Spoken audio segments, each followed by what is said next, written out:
Esta es la historia de un buque fantasma. Sus restos yacen a tan solo 6 metros bajo el mar, profundamente enterrados en un lecho de arenas movedizas denominado el Bajo de la Media Luna. En Cayo Hueso, la población más próxima, los lugareños lo conocen como el buque fantasma de las arenas movedizas. Algunos pescadores de langostas relatan en las tabernas de Land's End antiguas leyendas acerca de los restos del viejo transatlántico español, del oro que supuestamente transportaba y que fue saqueado por un grupo de pescadores griegos de esponjas, de cómo en las noches de temporal, si uno tenía la mala suerte de ser sorprendido por el vendaval en las cercanías del Bajo, aún era posible oír las desesperadas llamadas de auxilio que emitía el silbato de vapor del buque, o ver cómo una fantasmagórica y gigantesca forma negra luchaba contra el oleaje intentando cruzar el rompeolas. El auténtico nombre del barco era Valvanera, el transatlántico que solo a 7 años del desastre del Titanic fue protagonista de una aterradora noticia, en este caso, sin sobrevivientes. Esta es su historia, el Valvanera, el Titanic de la emigración canaria.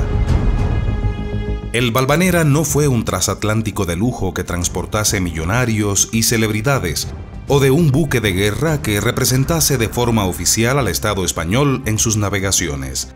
Se trataba de un vapor mixto de carga y pasaje, un transatlántico dedicado principalmente al transporte de emigrantes entre España y las Antillas, especialmente a la isla de Cuba. El Valvanera fue construido en 1906 y entregado a sus propietarios ese mismo año. Muchos dijeron, y aún se afirma, que desde el principio de su vida marinera fue un barco con mala suerte. Se dice que era el barco favorito de la familia Pinillos. Por esta razón fue bautizado con el nombre de Valvanera, en honor a la Virgen del mismo nombre que se venera en La Rioja, a la cual los Pinillos profesaban gran devoción. Sin embargo, siendo el nombre de la Virgen y del monasterio Valvanera, en ambos casos escrito con la letra V en las dos ocasiones, el buque fue bautizado como Valvanera, escrito con la letra B en la segunda ocasión, bien por despiste del escribiente de turno o de sus constructores. Lo cierto es que así lo lanzó al mar la empresa Pinillos, Izquierdo y compañía. Esta embarcación tenía casi 122 metros de eslora o largo, desde la proa hasta la popa, y podía transportar a unos 1.200 pasajeros distribuidos en 4 clases: primera, segunda, tercera y emigrante. El Valvanera inició su vida marinera en una línea regular a los puertos de Santiago de Cuba y La Habana, partiendo desde Barcelona y con escalas intermedias en Málaga, Cádiz, puertos de Canarias y Puerto Rico, rindiendo viaje en Galveston y Nueva Orleans en la costa sur de los Estados Unidos. Se mantuvo así durante 8 años, con ligeras variaciones en la línea hasta que estalló la Primera Guerra Mundial, durante la que fue adscrito a la línea de América Central. La guerra benefició de manera notable a los navieros españoles. La necesidad de materias primas y transporte, así como la relativa seguridad que el pabellón de la neutralidad española ofrecía a los pasajeros, hizo que los navieros españoles, sin traba alguna, vieran sus beneficios multiplicados hasta alcanzar cifras astronómicas. A finales de 1918, el Valvanera fue requisado por el gobierno español para transportar trigo de Argentina a España. Justo en ese año, se desató la pandemia de la gripe española, muriendo millones de personas, y los buques eran muy inspeccionados antes de poder desembarcar a sus pasajeros. Es importante añadir que la prensa de la época señaló al vapor Valvanera como protagonista de un triste ejercicio de abuso comercial por parte de sus propietarios, pues con capacidad para 1.200 pasajeros, en julio de 1919, este buque embarcó 1.600 personas en La Habana, muchas de las cuales tuvieron que viajar sobre cubierta, aguantando las inclemencias del clima tropical y muriendo 30 de ellos a causa del brote de gripe española desatado en la embarcación durante la travesía, cuyos cadáveres fueron lanzados al mar. El capitán del Valvanera fue destituido, según algunos testimonios, por denunciar a la empresa y, según otros, como cabeza de turco. El Valvanera ahora estaba al mando del capitán Ramón Martín Cordero, experto marino de 34 años, gaditano, casado y con una hija de 3 meses. Existen informes que aseguran que su mujer se había embarcado en el fatídico viaje, desembarcando afortunadamente en Santa Cruz de Tenerife. El buque zarpó de Barcelona el 10 de agosto de 1919, donde solo consta que embarcaron balsas de tejidos, pero ningún pasajero. El 13 zarpó de Málaga con varias partidas de vino, frutos secos y aceitunas y 34 pasajeros, uniéndose a ellos 521 más en el puerto de Cádiz un día después. El 17 de agosto de 1919 llegó a Las Palmas, donde embarcaron 259 personas. 212 hicieron lo propio en Tenerife al día siguiente, y el 21 del mismo mes, 106 pasajeros más se unieron al pasaje en el puerto de La Palma. La escala de este buque de pasajeros de Pinillos e Izquierdo había sido avisada a través del periódico tinerfeño La Prensa el 24 de junio de 1919 con la siguiente publicidad: el moderno y rápido vapor de 2 hélices y 8.000 toneladas Valvanera pasará por este puerto con destino a los de Santiago de Cuba y Habana en la primera quincena de julio próximo, admitiendo pasajeros y carga, debiendo dirigirse las solicitudes de hueco con la oportunidad debida a la gente de la compañía en esta plaza. Cuando salió de este último puerto con destino a San Juan de Puerto Rico, Santiago de Cuba, La Habana, Galveston y Nueva Orleans, había a bordo 1.142 pasajeros y 88 tripulantes. Un dato interesante es que, al virar la cadena del ancla en el puerto de Santa Cruz de La Palma, se rumoreó que había perdido dicha ancla. Esto era considerado de mal agüero por los marineros de la época. Tras haber hecho escala en San Juan de Puerto Rico, arriba el Valvanera el 5 de septiembre a Santiago de Cuba, y es aquí precisamente donde comienza el misterio que envuelve al naufragio del vapor. La mayor parte de los pasajeros tenía billete para La Habana. Sin embargo, 742 personas decidieron desembarcar en Santiago. Es evidente que esta decisión salvó sus vidas. El porqué de este desembarque masivo continúa siendo un misterio. Existen testimonios de que los Sumalave, una familia que había embarcado en La Palma, había pasado toda la travesía intentando tranquilizar a su hija pequeña, que desde el embarque se había mostrado muy nerviosa, sumida en un estado de gran ansiedad. Al atracar el buque en Santiago, el nerviosismo se convirtió en histeria. La pequeña suplicaba a sus padres que abandonasen el vapor, ya que tenía la certeza de que éste se iba a hundir. Tal era el estado de la niña que finalmente la familia decidió desembarcar. ¿Sabía el capitán Cordero que se estaba formando un huracán en el Golfo?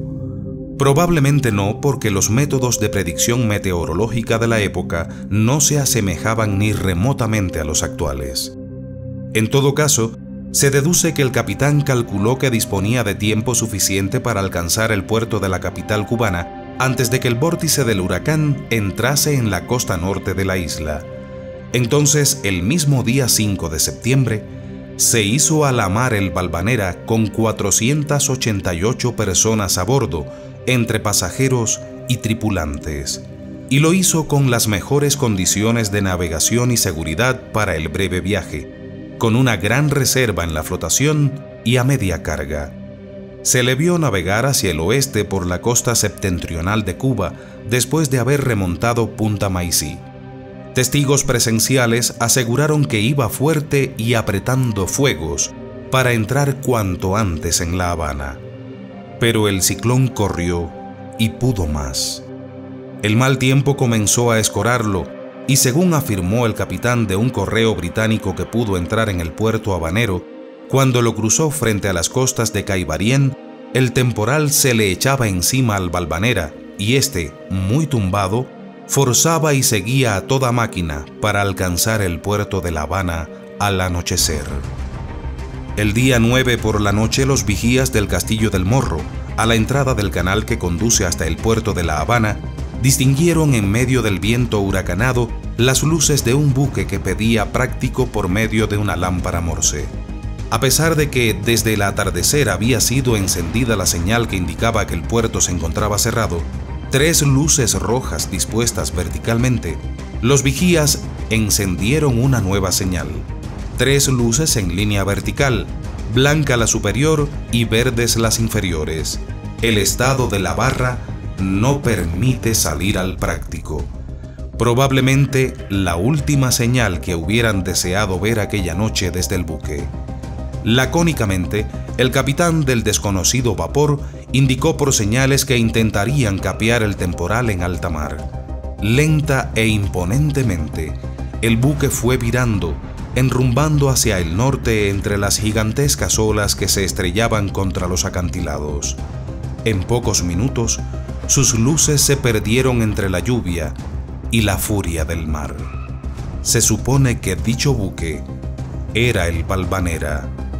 Una semana después de haber sido avistado, se propagó por todo el Caribe la noticia: el Valvanera había desaparecido. Desde la Gran Inagua hasta Cabo San Antonio, desde La Habana a Cabo Sable, se inició una búsqueda frenética del vapor y de las casi 500 personas que en él viajaban. La Marina de Guerra cubana se movilizó desde los primeros momentos en busca del Valvanera, o en su caso, de los supervivientes o restos que permitiesen llegar a una conclusión definitiva. Pese a todos los esfuerzos, los resultados fueron negativos. Los cañoneros Cuba y Patria se hicieron a la mar cuando amainó el temporal y, en unión de un destructor de la Marina de Guerra de Estados Unidos, realizaron las primeras misiones de rastreo. El día 19, un cazasubmarinos estadounidense pone rumbo al Bajo de Rebeca. A unas 5 millas al este de dicho bajo se encuentra una zona denominada el Bajo de la Media Luna. El comandante vislumbra algo que sobresale del agua en el límite occidental del bajo. Inmediatamente enfoca sus prismáticos y lo que ve le deja atónito. Del agua sobresale el palo trinquete de un vapor y 2 pescantes de botes salvavidas. Tras casi 10 días de búsqueda, el Valvanera había sido encontrado. El buque se encontraba a 12 metros de profundidad, reposando sobre su costado de estribor. No había ni rastro de los 488 pasajeros y tripulantes que se habían hundido con el barco. En el momento de producirse la catástrofe, había en el bajo una profundidad de algo más de 6 metros. Se podría decir que el vapor cayó directamente sobre las arenas movedizas del fondo. La velocidad que el buque llevaba, el fuerte golpe sobre el fondo y el movimiento de giro lo hundieron profundamente en las arenas movedizas. Las toneladas de agua que caían sobre el buque y la succión de las arenas lo fueron inclinando y sepultando más y más. Probablemente muchos portillos y ventanales de la banda de estribor de la superestructura debieron resultar rotos y las arenas movedizas pronto invadieron las cámaras del transatlántico. Minutos después, cuando todo acabó, el Valvanera se había hundido a algo más de 12 metros en un fondo de arenas movedizas. Tras la inspección de los restos, se hace un informe cuyo resumen es telegrafiado por el comandante del 7º Distrito Naval al Departamento de Marina de Washington. El texto del estremecedor mensaje es el siguiente: el pecio en el Bajo de la Media Luna, situado a 6,4 millas al 94 verdadero del Bajo de Rebeca, ha sido identificado en este día sin ningún género de dudas como el vapor español Valvanera de la Compañía Pinillos. El casco está bajo el agua con el extremo de babor de la cubierta de botes sobre la superficie del agua. Los pescantes indican que no se hizo ningún esfuerzo para arriar los botes salvavidas. El pecio está orientado hacia el oeste a una profundidad de 3 a 4 brazas. Excepto una cabeza, no han sido vistos restos humanos o restos flotando del naufragio durante los días que los cazasubmarinos han pasado cerca de la zona. A partir de aquí, todo queda envuelto en un impenetrable misterio. Nunca sabremos a ciencia cierta lo que sucedió. Existen incluso dudas en cuanto a si fue el Valvanera el buque avistado desde La Habana. En los últimos días de octubre de 1919, año del naufragio, llegó a Cádiz Álvaro Trigo, el representante de Pinillos, Izquierdo y compañía en San Juan de Puerto Rico, quien confirmó que el casco del Valvanera se encontraba efectivamente en el Bajo de la Media Luna, en las proximidades de la isla de Tortuga. Según sus palabras, el Valvanera tenía el casco desgarrado por estribor y con un enorme boquete en la proa.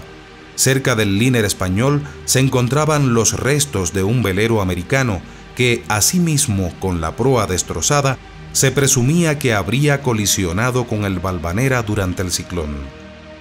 ¿Era cierta esta versión? Se trataba, por supuesto, de una de las muchas que circularon durante aquellos días. Pinillos, Izquierdo y compañía informó en diciembre de 1919 que estaba negociando con una empresa de salvamento establecida en Jamaica la realización de estudios para el reflotamiento del Valvanera y, en caso de resultar imposible, rescatar al menos los cadáveres que se encontraban en su interior para su traslado a La Habana y darles sepultura. Sin embargo, no se alcanzó un acuerdo, como tampoco con otras empresas especializadas de Estados Unidos, y por último se estableció contacto con la Compañía Cubana de Salvamentos. Por entonces, la compañía Pinillos declaraba que no le interesaba el reflotamiento del barco y sí la recuperación de los cadáveres de los pasajeros y de los tripulantes. Las conversaciones tampoco dieron resultado y finalmente una empresa española solicitó realizar los trabajos previos a un detenido reconocimiento del casco, pero, como en los casos anteriores, no se alcanzó un acuerdo y poco a poco el Valvanera dejó de ser noticia, aunque la memoria de la tragedia se ha mantenido en el tiempo. En abril de 1924, después de otro temporal, los palos del Valvanera que todavía sobresalían por encima de la superficie del mar desaparecieron para siempre. El naufragio del Valvanera causó un gran impacto en su época sobre la población española. No en vano, era el tercer barco que perdía la naviera Pinillos en menos de 3 años, con un saldo total de 973 vidas humanas. Se puede afirmar que, con el naufragio del Valvanera, desapareció también Pinillos, Izquierdo y compañía. La compañía transoceánica se hizo cargo de la gerencia y liquidación de la flota de Pinillos en 1921, aunque la compañía reaparecería en 1923 como Líneas Pinillos. La era de los grandes transatlánticos había finalizado para ellos. Muchas son las leyendas y anécdotas que rodean al Valvanera y a su naufragio. Una de estas leyendas que circula entre los pescadores de Key West es que al Valvanera no se le permitió entrar en La Habana porque a bordo viajaba un nutrido grupo de prostitutas. Tampoco es nada nuevo. En los tiempos de la emigración canaria hacia el Caribe, era frecuente verlas hacinadas en los entrepuentes de los vapores, huyendo de la miseria y el hambre. A más de 100 años de que 488 personas, entre marinos y emigrantes españoles, quedaron para siempre sepultados en el Caribe, en la que ha sido una de las mayores catástrofes de la historia, quedan muchos misterios por resolverse en torno al vapor Valvanera, el Titanic de la emigración canaria. Antes que termine este video, suscríbete y activa las notificaciones para que recibas avisos cada vez que publiquemos contenido nuevo y no olvides compartirlo en tus redes sociales para que más personas tengan acceso a las historias que publicamos. Comenta si ya conocías sobre el Valvanera y sugiere temas de los que te gustaría que hiciéramos un próximo video.